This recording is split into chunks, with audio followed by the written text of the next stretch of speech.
자신의 왕국을 지키기 위하여. 언제부터인지는 모른다. 나는 녹음을 사랑하게 되었다.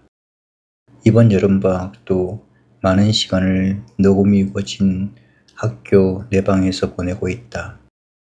그러나 불행스러운 일이다. 대학 캠퍼스를 둘러싸고 있는 시중에서 계속 들려오는 소음은 막아낼 길이 없다. 자연의 소리는 안정을 가져다 준다. 그러나 인간들이 만들어낸 소음은 사색을 방해하는 데 그치지 않는다. 정신적 불안까지 유발해온다. 나는 요사이 내 정신생활이 꼭 이와 비슷하다고 생각해본다. 가까스로 쌓아올린 마음의 왕국이 밀려오는 사회적 소란과 파도 때문에 점령당하고 있는 괴로운 심정이다. 오늘 아침에는 다음과 같은 생각을 정리해보고 있다. 모두가 물질 만능주의로 달린다. 경제성장, 국민소득, 긴축정책, 생산성 향상, 심지어는 잘 살아보자는 노래까지 물질 숭배와 경제 만능을 고가하고 있다. 이런 환경 속에서 가난이 부보다 귀하다는 생활을 할 수는 없을까? 꼭 가난해져야 한다는 뜻은 아니다. 돈과 부의 노예가 되지 않고 사는 방도는 없을까 하는 생각이다. 한 마을에 100집이 있다고 하자 가장 좋은 가정은 꼭 부잣집이라는 법은 없다. 부잣집보다 좋고 훌륭한 가정은 얼마든지 있다. 또 있어야 한다. 요사이 우리는 부잣집이 제일이라는 사회 통념에 붙잡혀 있다. 그 생각부터가 잘못이다. 그렇다면 나까지 그런 생각에 휩쓸릴 필요는 없지 않을까. 가난하더라도 부를 능가할 수 있는 생활이 있어야 할 것이 아닌가. 그 방법은 무엇인가? 정신적 부가 물질적 부를 앞지르며 가치 있는 생활이 돈 있는 생활보다 행복하다는 사실을 입증해야 한다.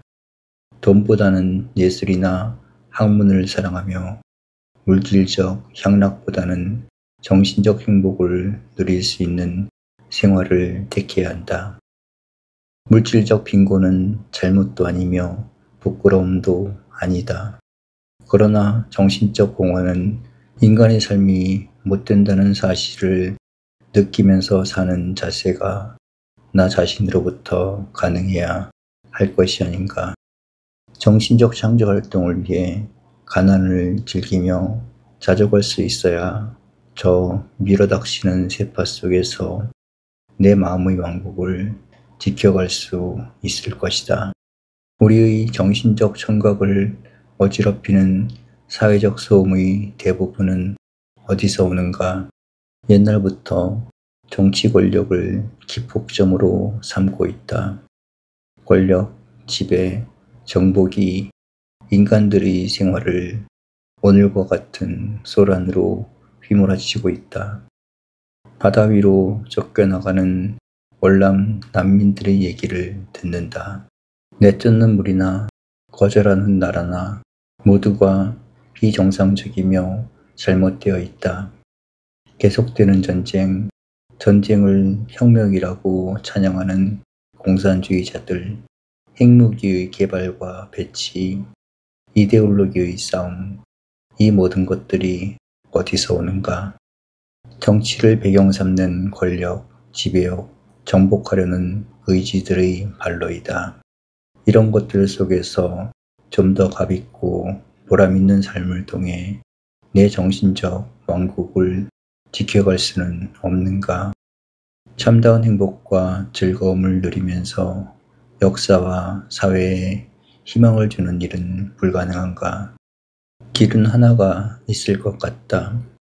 봉사가 지배보다 귀하고 값지다는 신념을 실천해 보이는 일이다. 섬기는 사람이 정복하는 사람보다 훌륭하며 위해주는 삶이 지배하는 노력보다 영원하다는 뜻을 보여줄 수 있어야 한다. 그리고 이러한 뜻은 역사를 바르게 보는 사람들은 모두가 잘 알고 있다. 경제에 있어서는 소유하려는 사람보다 기여하려는 기업인이 정당한 평가를 받고 있으며, 정치에서도 지배하려는 사람보다는 국민을 위해 봉사하려는 지도자가 참 지도자임을 누구도 의심하지 않는다. 그러나 정치적 자본과 소음은 어디서 오는가? 지배하려는 야욕, 정복하려는 야망에서 오고 있다. 모두가 같은 욕망의 대열에 서서 경쟁하게 되면 역사와 사회는 불행과 파국을 면치 못하게 된다. 우리는 다시 한번 서로를 위해주며 봉사하려는 의지를 일깨워야 하겠다. 권력의 그늘 속에서 그 뜻을 살려야 하며, 야만적인 폭력의 숲속에서 선한 인격의 싹을 키워야겠다. 그 일이 얼마나 어렵다는 것을 잘 알고 있다. 그러나 우리 모두가 위함과 봉사의 뜻을 살리지 못한다면 선한 사회로의 기대는 물론 행복과 자유를 누릴 수 있는 희망은 깨져버리고 만다. 나 자신의 마음의 왕국을 지키기 위해서라도 봉사의 뜻의 참됨과 위대함을 찾아 누리지 않으면 안 되겠다. 우리들의 주변은 불신, 거짓, 모략, 술책으로 가득 차 있다. 진실은 조용하다. 그러나 거짓은 언제나 시끄럽다. 그 시끄러움이 어디서 오는가?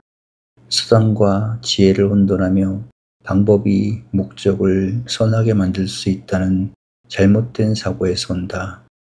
어디를 가나 소음이 있다. 듣고 보면 대부분이 거짓이다. 어디로 가나 써붙이고 있다. 대부분은 상대방을 위해서가 아니다. 모두가 떠들어댄다. 결국은 자기가 잘했다는 선전이다. 가능만 하다면 남들이 상상도 못할 기적들을 하려고 애쓴다. 그래서 인기를 모으고 대중을 조종하며 스스로를 높여 보이려고 한다. 이때 가장 손쉽게 나타나는 것은 명예로의 추정이다. 업적의 선전이다. 심하게 되면 다른 사람의 눈물과 고통을 이용해서라도 나에게 도움이 오면 내 주장과 뜻을 돋보이게 하려고 노력한다. 이런 일들이 우리들 주변을 가득히 메우고 있기 때문에 우리는 오늘과 같은 잡스러운 소음 속에서 산다. 없어야 할 정신적 잔재들 때문에 신선한 대기를 숨쉬지 못하고 있다. 그러면 우리에게 주어진 정신적 과제는 무엇인가? 생명의 녹음과 정신적 성장을 바르게 이끌어갈 우리들 자신의 선택은 무엇인가? 역시 길은 한 곳에 있다. 진정으로 인간을 사랑하는 일이다. 거짓을 모르는 순수하고 진실한 사랑이다. 이 사랑이 지혜를 탄생시키고, 지혜가 사랑 속에서 방법을 찾게 될 때 우리는 조용한 인격의 왕국을 유지할 수가 있다. 사랑이 없는 지혜는 나를 위한 수단을 만들며, 사랑이 없는 방법은 불신을 더해갈 뿐이다. 그러나 우리에게는 사랑이 없다. 거짓과 모략과 술수로 연결되어 있는 것이 최근의 역사이다. 사랑의 사도가 아쉽다. 사랑으로 모든 것을 완성시키려는 희생적 의지가 있어야 한다. 나를 죽이고 영원한 가치가 구현되는데 모든 것을 바치려는 정열이 사라지고 있다. 사랑이 수단과 방법을 이길 수 있는 정성이 필요한 시대에 우리는 살고 있다. 이런 생각들을 정리하다 보면 이상한 생각이 든다. 옛날 악마가 예수에게 던진 3가지 시험이 바로 이것들이다. 그리고 인류는 이 악마의 유혹과 시험에 고스란히 패해버리고 만 것이 아닌가. 세상은 모두 떠들고 있다. 돌로 떡을 만들어 먹자고. 우리는 모두가 권세 앞에 인격과 인간성을 굴복시키고 있다. 더 높은 세속적인 권세를 누리기 위해 현대인들은 수단과 방법을 일삼고 있다. 그래야 성공할 수 있다고 믿고 있다. 악마는 우리를 파멸로 이끈다. 영원한 건설은 바로 선택과 노력을 위한 희생적 신념을 기대하고 있다.